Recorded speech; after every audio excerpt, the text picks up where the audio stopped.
fish on the other rod.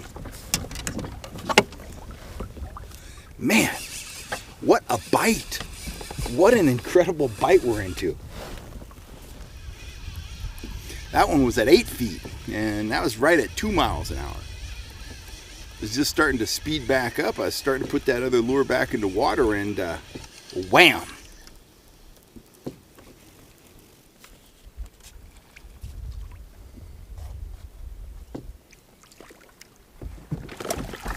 Right there.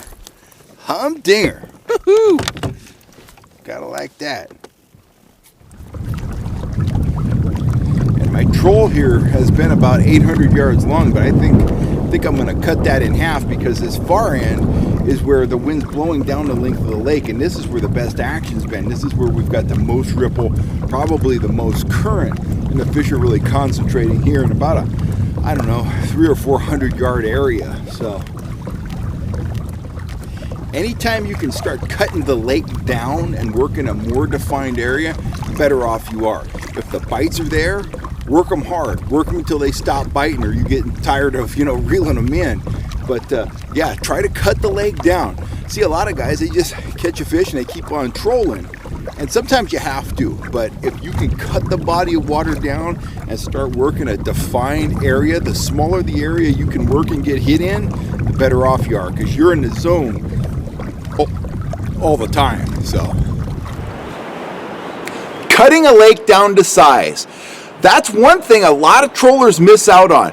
When the fish are aggressively feeding, and they were that day when I was out on my kayak, the bite was already good, but when I saw that wind develop, I knew the fish were going to concentrate into the area of the highest amount of current, and if I upped my speed, that I was just going to kill them, and I did. I was getting double hookups. I could barely keep my lines in the water.